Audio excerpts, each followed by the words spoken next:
vamos realmente olhar o Brasil de uma forma hoje objetiva e abrangente. O país tem enfrentado situações difíceis, né?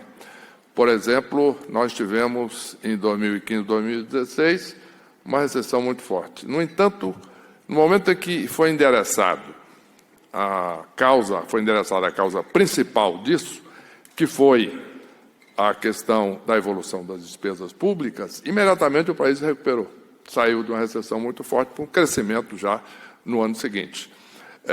Isto foi resultado de uma base sólida que construímos no Brasil, que foram as reservas internacionais. É uma questão importante de que a maior parte das crises de países emergentes se dá no endividamento externo.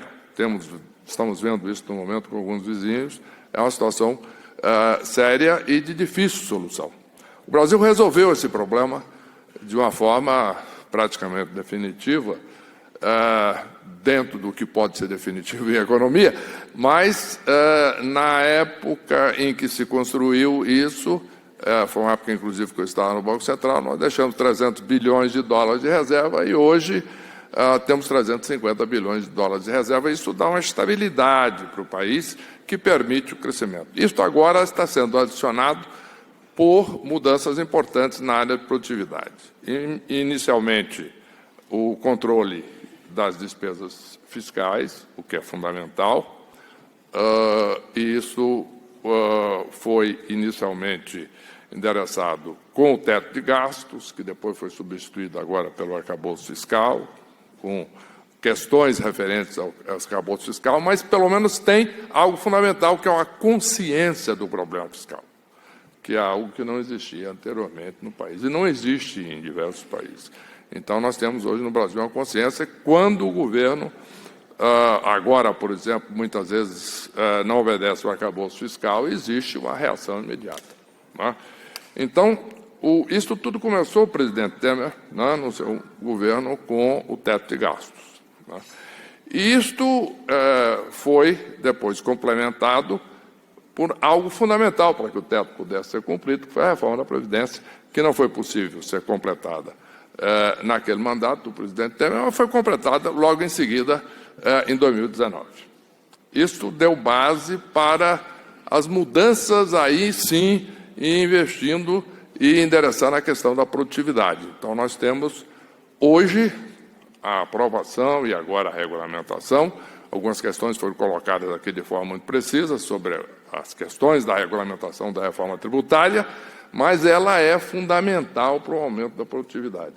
Estudo feito pelo Banco Mundial há um certo tempo mostrou que o problema tributário, a complexidade tributária, era um dos maiores problemas, ou é ainda um dos maiores problemas para o aumento da produtividade brasileira. Isso está sendo endereçado agora. Não está sendo muito discutido isso na reforma, em relação à reforma tributária, mas é a parte mais importante. Tem a questão da tributação desse setor, daquilo que é o que chama a atenção para a discussão. Mas o fato mais importante da reforma tributária é a simplificação, o que aumenta a produtividade.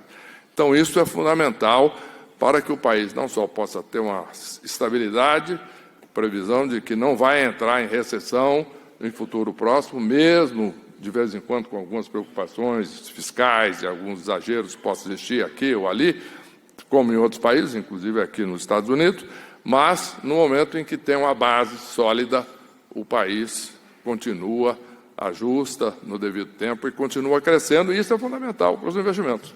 Os senhores sabem, tão bem quanto eu, que a previsibilidade do investimento é talvez o dado mais importante para que ele seja feito, né?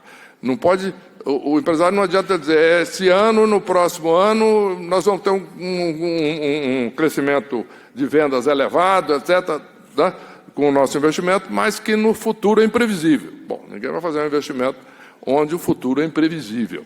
Então, é fundamental que exista essa previsibilidade e o Brasil hoje já pode oferecer isso aos empresários. Portanto, é fundamental e eu gostaria de deixar esse ponto registrado. Eu queria também aproveitar aí os últimos minutos para falar um pouco sobre a questão do impacto das mudanças da digitalização do sistema financeiro na economia e na vida financeira dos cidadãos.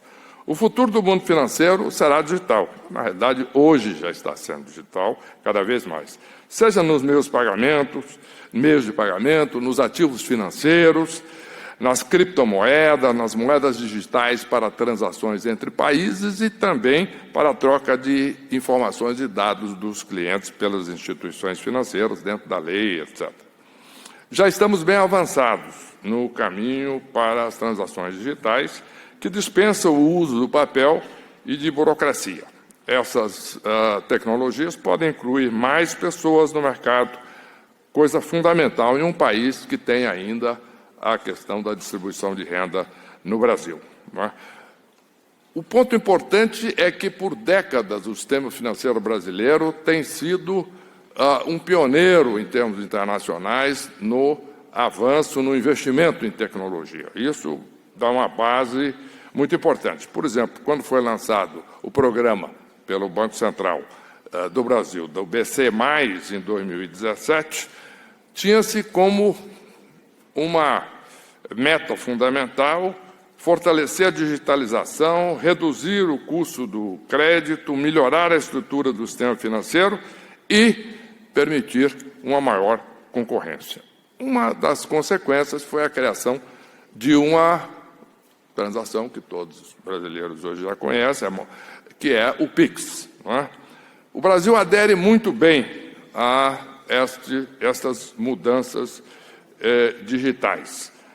Pagar contas no Brasil hoje com o PIX ou transferir valores é mais simples e rápido do que em muitos lugares, inclusive aqui nos Estados Unidos, onde a maior parte dos pagamentos são feitos por cheque e demora dias para essa transação ser completada, o que não é o caso do PIX. Por isso, em pouco tempo, no Brasil, o PIX se popularizou e virou sinônimo de segurança nas ruas e para os cidadãos, para os negócios e para as empresas. Num país de uma memória inflacionária importante como o Brasil, isso é fundamental, porque dá rapidez, transação e segurança para os cidadãos e para as empresas. Isso impulsiona a economia e facilita a vida de todos. Parabéns e sucesso a todos.